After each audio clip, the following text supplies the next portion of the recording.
Search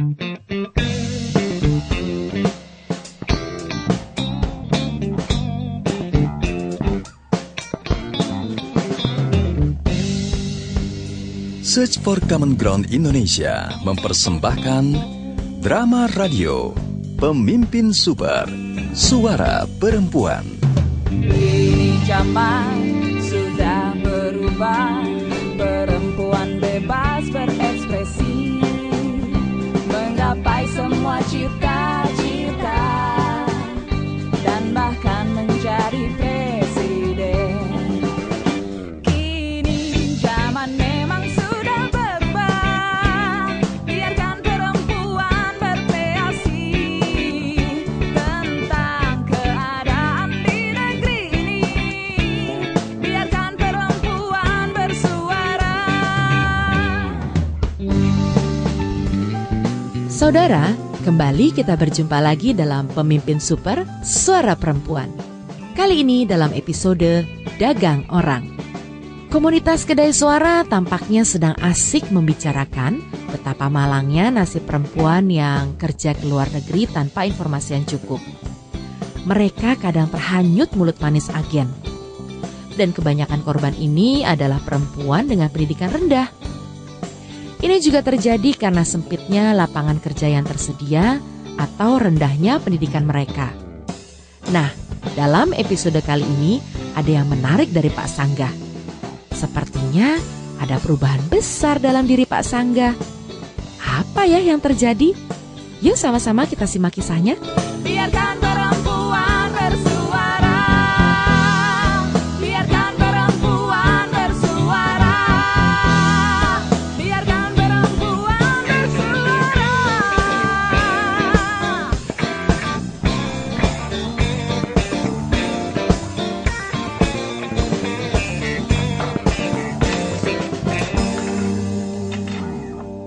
Pak Bijak, apa tugas saya di kedai ini?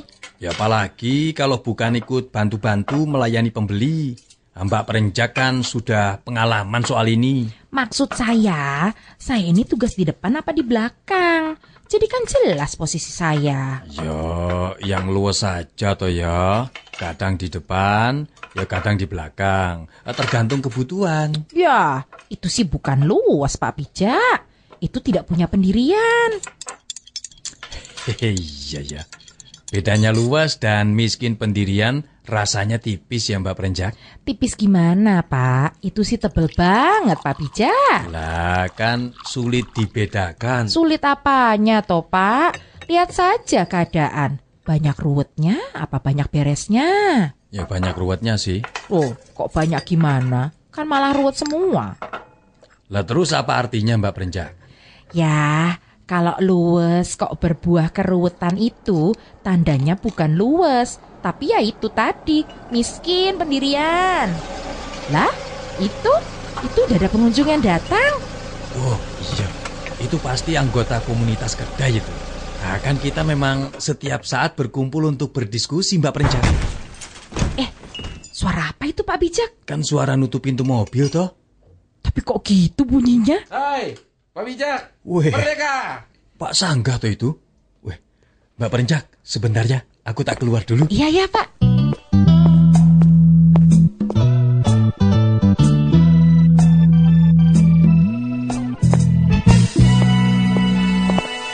Wah, sudah naik mobil ya. Wih. Ya, namanya hidup Pak Bijak. Kan harus bergerak maju. Iya. Baru ini ya? Ya, bekas sih. Ah, kalau bekasnya sih pasti. Baru beli maksudnya. Oh iyalah, masa nyolong. Iya. Cuma itu tadi kok suara pintunya aneh ya Pak Sangga. Kok jadi penasaran saya. Jangan, hati-hati Pak Bijak. Lah, ini pintu antik ya Pak Sangga. Begitu ditutup langsung ambrol. Waduh, gimana ini? Jangan lihat pintunya dong, tapi lihat peningkatannya. Iya. Setuju Pak Sangga. Kemarin motor tua, sekarang sudah naik kelas mobil, walaupun tetap tua. Iya toh? Ini mobil. Ayo masuk Pak Sangga, ayo. Sambil nunggu anggota yang lain, saya kenalkan nanti nih loh.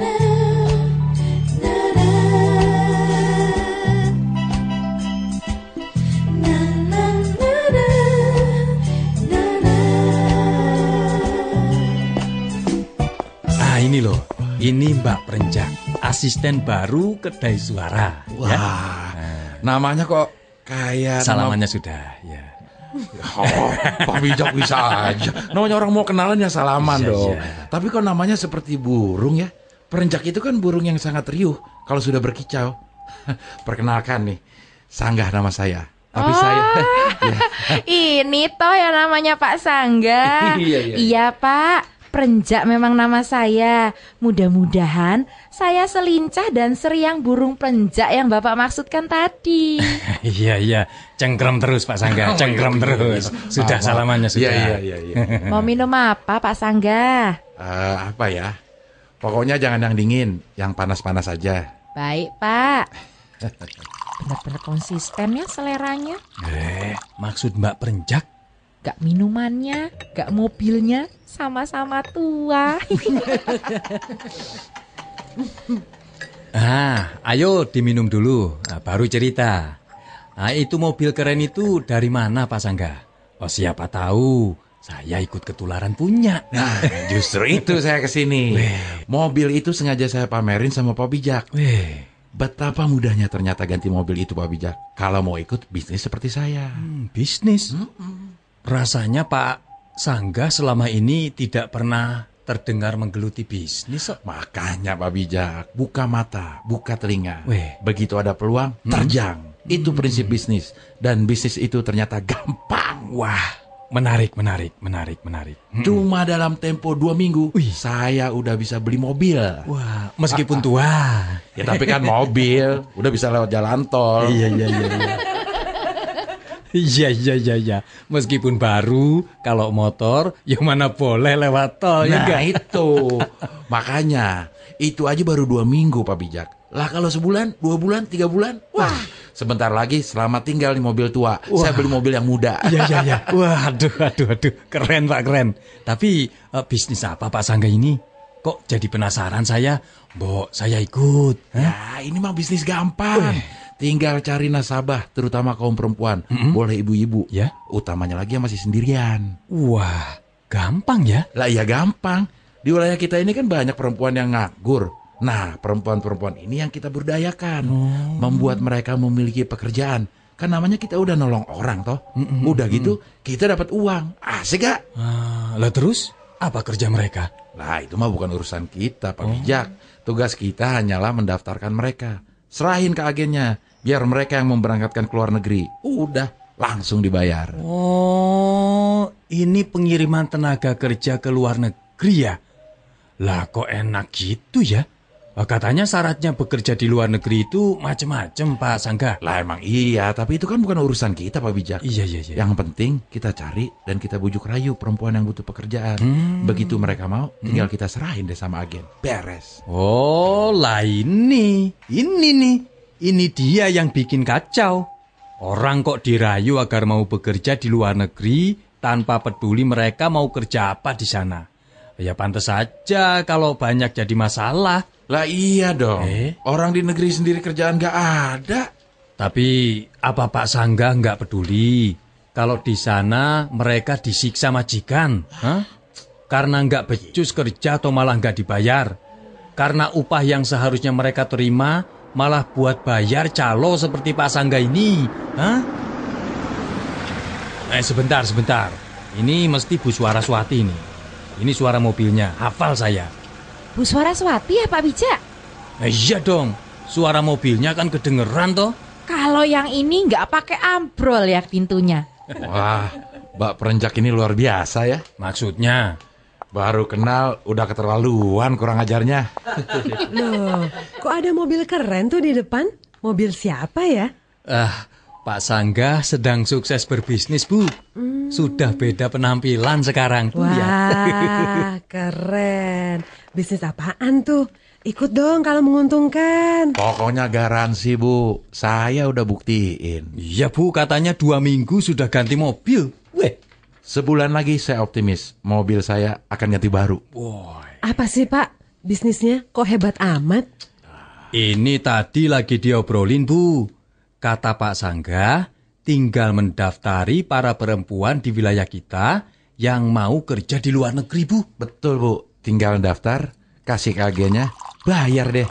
Tampang saya yang sulit dipercaya aja, dipercaya. Apalagi kalau ibu yang lakuin. Oh, ini toh. Paham saya nih. Terus ngomong-ngomong nih, sudah berapa banyak calon tenaga kerja yang Pak Sangga serahkan ke agen? Wah, udah puluhan, Bu. Itu juga baru dari wilayah kita. Belum lagi kalau ke wilayah tetangga. Belum lagi kalau meluas. Ini cocok loh, Bu, dengan semangat kita selama ini membela dan memberdayakan perempuan. Jadi sudah dapat duit, dapat pahala kita. Dan malah Bu, kalau ada wartawan bisa masuk koran. Pak Sangga masuk koran. Atau masuk koran sekaligus masuk tahanan. Wah, Bu Suaraswati jangan bercanda dong. Kok jadi tahanan? Ini serius Pak. Boleh nggak saya tanya? Oke, siapa takut?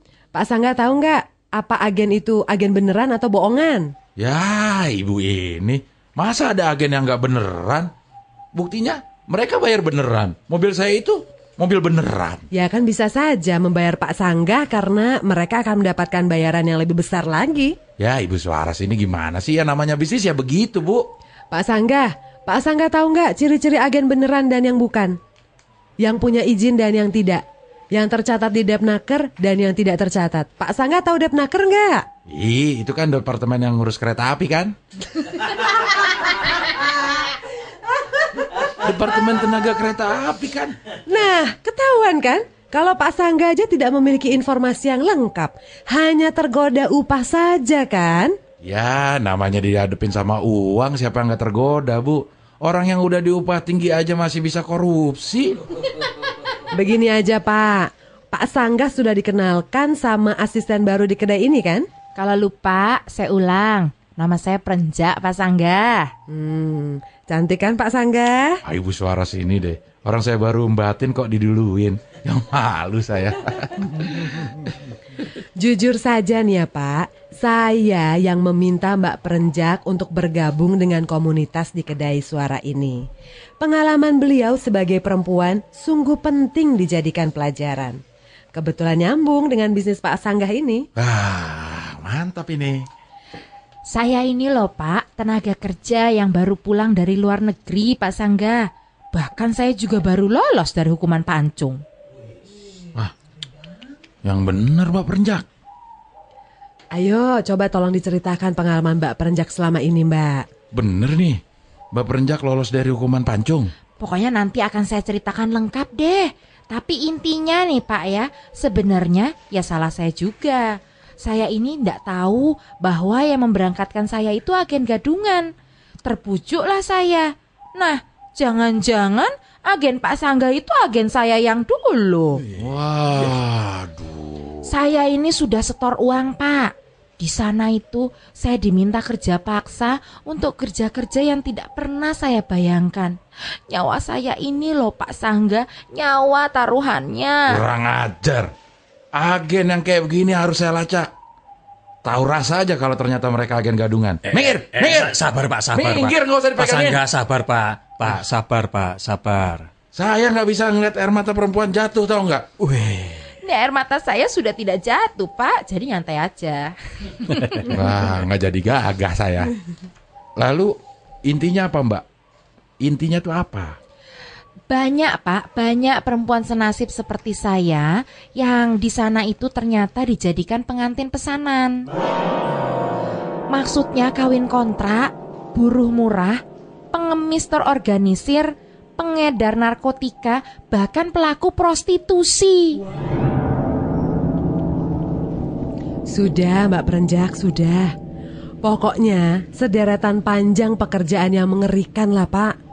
Dan semua ini bisa dicegah kalau para perempuan itu teliti. Betul Bu. Dan orang-orang seperti Pak Sangga ini juga harus teliti nih. Ya, tapi jangan melotot gitu ke saya dong Pak. Bukan cuma itu Bu.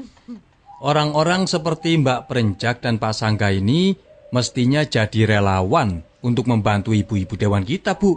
agar benar-benar memperjuangkan soal ini. Untuk itulah Pak Bija, untuk itulah saya ada di sini. Saya juga. Ya. Saya akan selidiki agen ini. Kalau perlu, saya akan pelopori menolak pengiriman tenaga kerja perempuan ke luar negeri. Nggak rela saya orang coba berencak diinjak-injak. Tapi nanti mobil Pak Sangga tetap loh ya. Tua senantiasa, ndak ganti-ganti. Ya, bukan cuma orang-orang seperti Pak Sanggah dan Mbak Perenjak, tapi ya kita semua dong. Yang calon pekerjanya teliti dan hati-hati. Yang masyarakat ikut mengawasi. Yang ibu-ibu dewan mengawasi jangan sampai terjadi penyimpangan. Persis Bu, jangan salah. Dari Undang-Undang Nomor 21 Tahun 2007 tentang pemberantasan tindak pidana perdagangan orang, bisa kena tuh Pak Sangga ini. Wah, kenapaan Bu? Penjara Pak. Waduh. Minimal 3 tahun. Oh. Sudah gitu dendanya 120 juta. Waduh. Apa bisa mobil tuamu nutupi Pak? Itu isinya tentang apaan sih Bu? Soal perdagangan orang. Oh. Maksudnya perekrutan, pengangkutan, penampungan, pengiriman, pemindahan dengan ancaman kekerasan. Lah, tapi kan saya nggak pakai kekerasan, Bu. Siapa yang maksa-maksa? Nggak ada. Pakai kekerasan atau tidak, Pak, tetap saja harus hati-hati selama ada unsur eksploitasi. Bu, jangan pakai bahasa tinggi Bu. Waduh, Ya, eksploitasi. Itu Bu. Nah, eksploitasi itu adalah tindakan memanfaatkan tenaga atau kemampuan seseorang biar dapat keuntungan materi atau yang bukan materi. Wah, jadi gimana nih? Wah, Pak Sangga harus hati-hati loh Pak. Jangan-jangan nanti Bapak malah kena sama hal ini. Waduh, gitu ya? Wah, nyesel juga saya kalau begini nih. Wah, saya harus gimana nih Bu? Kalau bisa sih Pak Sangga, tenaga kerja yang dikirim itu ya yang ilmunya tinggi, biar dihargai orang gitu loh. Misalnya para perawat, para bidan, para dokter perempuan gitu loh. Kan keren. Itu namanya TKI formal Pak Sangga. Oh, gitu ya? Jadi sebaiknya yang dikirim bukan perempuan yang nggak punya keterampilan gitu ya? Ya kalau bisa yang dikirim itu ya para laki-laki saja. Toh biar aman gitu. Atau di Indonesia disediakan kesempatan kerja ya Bu. Biar perempuan bisa tetap bekerja sambil dekat dengan keluarganya. Wah, kalau itu mas saya setuju Pak. Ya kan? Kalau perempuan yang bekerja di luar negeri kan keenakan suaminya di rumah. Sudah terima uang kiriman, kok malah dipakai kawin lagi. Mbak Perenjak, pengalamannya diceritain dong. Siap Pak, siap. Asik. Bisa asik, ya bisa nyesekin dada juga Pak. Loh, kok? Loh lah iya toh Pak. Namanya juga pengalaman, ada suka dan ada juga ya duka gitu. Oh iya ya? Iya. Wah, tumben gak nyangka ini. Gak protes. Pak Bijak, Iya Bu. mau dengerin cerita Mbak Perenjak apa mau iya, bantah-bantahan sendiri nih? Iya Bu. Silahkan Mbak Perenjak. Dimulai kisahnya. Gini loh, pada suatu hari Di sebuah hutan yang lebat, hiduplah seorang pemburu. Lah kok malah Pak Sangga yang dongeng? Kisah pemburu lagi. Piye to iki? Wah, begini saja. Sebelum mulai berbagi kisah, saya mau baca puisi yang sumbernya sebetulnya adalah sebuah lagu. Oh iya? Boleh. Wah, keren ini. Sumbernya sebuah lagu Mbak Perenjak. Lagunya siapa? Judulnya apa? Judulnya Kisah TKI karangan Tursan H. Nah, begini syairnya. Ini kisah tentang TKI tenaga kerja Indonesia yang hidup sengsara di negaranya dan pergi bekerja di negeri orang. Dengan tekad dan kerja keras mencari penghidupan. Kini hidupnya jauh berbeda.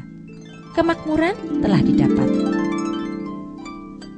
Ada lain kisah tentang TKI tenaga kerja Indonesia yang hidup sengsara di negaranya dan pergi bekerja di negeri orang. Penipuan dan pemerasan, awal penderitaan.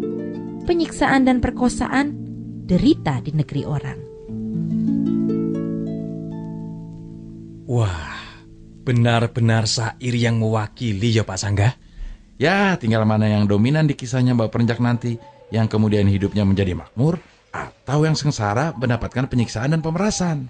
Saya nanti tidak akan menceritakan kisah hidup saya sebagai TKI, Pak. Karena kebetulan saya mendapat majikan yang dalam tanda kutip itu normal. Meskipun ya tetap saja namanya juga majikan ya. Karena merasa membayar mahal, ya cerewet dan menuntut kerja yang sangat prima. Loh, bukannya tadi Mbak Perenjak termasuk yang terancam hukum pancung? Ayah, itu kan karena lagi ramai dibicarakan. Nah, saya akan mengingatkan kisah-kisah yang pernah kami bicarakan. Kami bicarakan? Wah, kok keren. Siapa kami itu Mbak Perenjak? Jadi begini Bu, setelah kembali ke Indonesia, kami, maksudnya saya dan teman-teman mantan TKI itu bikin perkumpulan yang saling dukung. Wih, keren sekali itu Mbak. Ya, karena banyak di antara kami yang pernah mendapat tindak kekerasan. Ada juga yang akhirnya sampai cacat gitu loh. Wih. Kami akhirnya berbagi kisah satu sama lain. Setidaknya bisa membuat kami merasa lebih beruntung. Ide yang bagus itu Mbak. Betul Bu Suara. Banyak dari teman-teman yang tak terhitung berapa kali ia menerima pukulan, sabetan, dan juga perlakuan kasar lainnya. Badannya, wajahnya juga sampai penuh luka. Dan yang paling menyedihkan, ada yang matanya jadi buta loh. Bahkan ada juga yang sampai diperkosa. Mudah-mudahan perkumpulan seperti yang dilakukan Mbak Perenjak dan teman-teman dibikin juga oleh teman-teman mantan TKI di daerah lainnya ya. Betul Bu, menolong sekali loh adanya perkumpulan itu. Buat perempuan-perempuan yang lain juga bisa jadi pelajaran. Jadi gak harus mengalami hal seperti itu nantinya. Wah, iya ya, siapa tahu masih ada bekas-bekas trauma gitu. Ya udah, pupus deh impian saya punya mobil bagus. Lebih baik naik motor tua aja deh, tapi hidup tenang, gak merasa bersalah. Ini zaman memang sudah berubah. Biarkan perempuan berkreasi tentang keadaan di negeri ini. Biarkan perempuan bersuara. Wah, makin menarik ya obrolan di Kedai Suara ini. Kalau saja semua orang peduli pada nasib anak bangsa ini. Perdagangan orang kan melibatkan lembaga dan tokoh lokal juga kan? Ada calo, ada pemalsuan KTP. Mudah-mudahan para penegak hukum juga tidak ikutan terlena. Kita perlu membantu menyebarkan undang-undang tindak pidana perdagangan orang, terutama bagi daerah yang dianggap memiliki kasus trafficking tinggi seperti Jawa Barat, Jawa Timur, Kalimantan Barat, dan juga Nusa Tenggara Barat. Mari kita lindungi anak-anak dan perempuan kita dari praktek perdagangan orang yang dilakukan oleh segelintir orang yang hanya mementingkan uang. Saudara, kita tunggu episode Pemimpin Super berikutnya. Perempuan harus bersuara, harus berdaya. Pemimpin Super Suara Perempuan dipersembahkan oleh Search for Common Ground Indonesia. Naskah ditulis oleh Pri GS, didukung oleh Abdel Ahrian, Marsi Sahulata, Jody Masardi, Desire, Nuning Purnama, teknik montase dan sutradara Edi Sulistyo. Sampai jumpa. Biarkan